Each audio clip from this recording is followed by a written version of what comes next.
여름 휴가철을 앞두고 일본 여행 생각하는 분들 많으실 텐데요.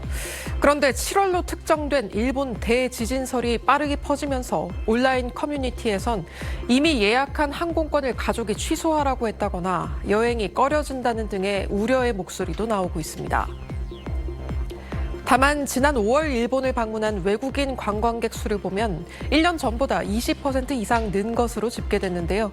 이 중에선 신규 항공편 취향 등의 영향으로 한국인이 가장 많았습니다. 홍콩만 유일하게 일본 방문자 수가 지난해보다 10% 이상 줄었습니다.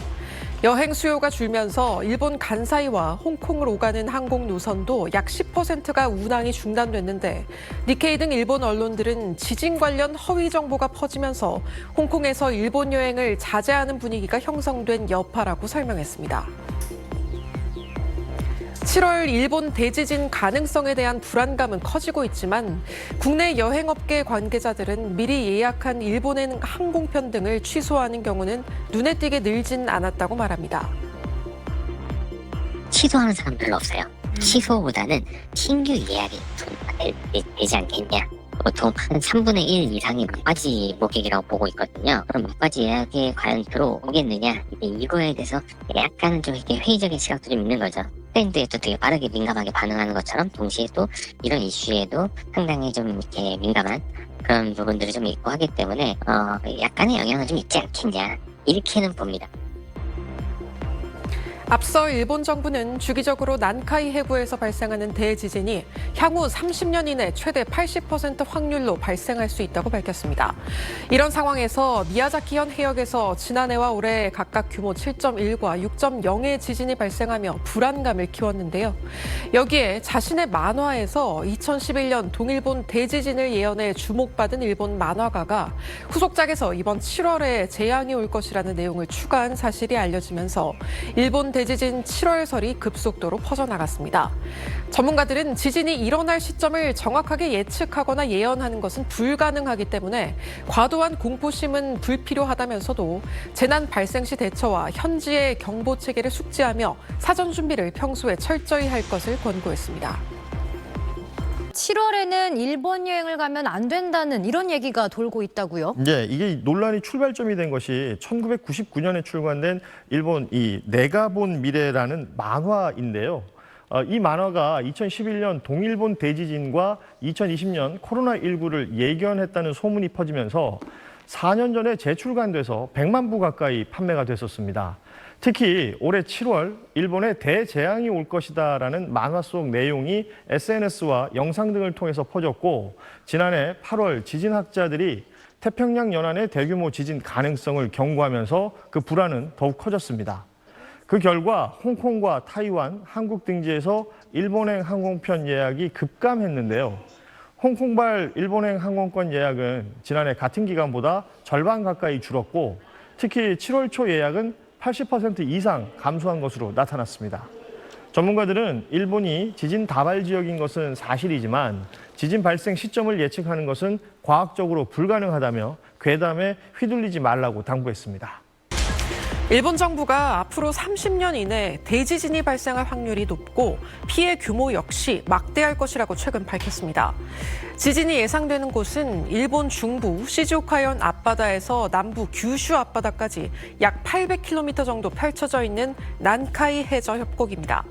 이전에도 이미 이곳에서 대지진이 일어날 것이란 예측은 여러 차례 있었는데 이번 발표에선 여기서 규모 9.0의 강진이 발생할 경우 30만 명 가까이 희생될 것이라며 구체적인 희생 규모를 추정했습니다.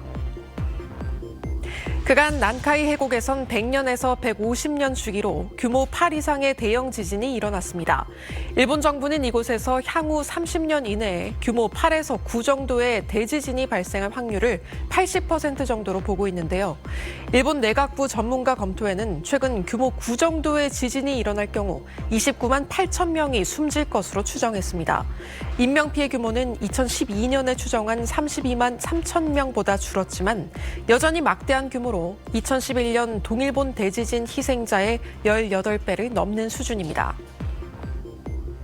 특히 지진 발생 후 오키나와 현에서 후쿠시마 현에 걸쳐 높이 3m 이상의 쓰나미가 발생하고 일부 지역에는 무려 최고 34m 높이의 쓰나미가 덮칠 것으로 예상됐는데요.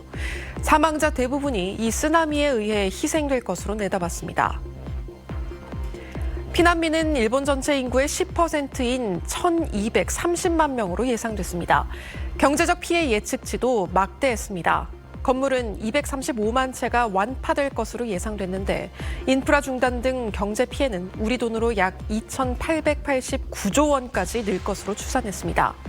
일본 정부는 앞서 2023년도 말까지 2012년에 추산한 사망자 수를 80% 줄이고 건물 피해를 50% 줄이겠다는 목표를 세웠지만 이번 발표에서 둘 다 10% 이상 줄이지 못했습니다. 다만 아사히 신문은 이번에 발표한 추정치는 2012년 당시와는 방식이 다르다며 그때 기준으로 계산하면 사망자는 20%가량 줄어드는 것이라고 보도했습니다. 일본 정부는 이번에 새로 나온 추정치를 기초로 방제 기본 계획을 수정할 방침입니다. 산에서 무너져 내린 돌더미가 도로를 막고 있습니다. 현장에 투입된 작업 요원들은 줄자를 이용해 돌더미의 크기를 재고 있습니다. 어젯밤 9시 19분쯤 규슈 미야자키현 앞 해역에서 규모 6.9의 지진이 관측됐습니다. かなり激しく揺れています。長い揺れです。横揺れを感じます。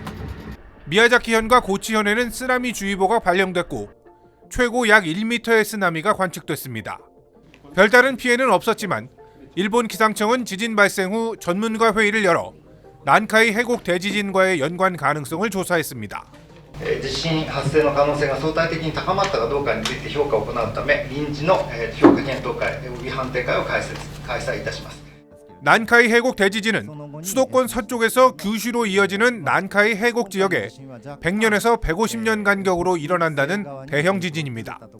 30년 이내 발생 확률이 80%까지 예상되는데 지진이 일어나면 최대 32만 명이 숨질 수 있다는 예측이 제기됐습니다. 기상청은 지난해 8월 규슈 앞바다에서 규모 7.1의 지진이 발생하자 전문가 회의를 거쳐 난카이 해곡 지진 주의를 발표했습니다. 당시 대형 지진 없이 일주일 뒤 해제됐지만 사재기가 일어나고 거짓 정보가 퍼지는 등 일본 열도가 불안감에 휩싸였습니다. その時のことを考えるとやっぱり怖くなってですね。初めてですね。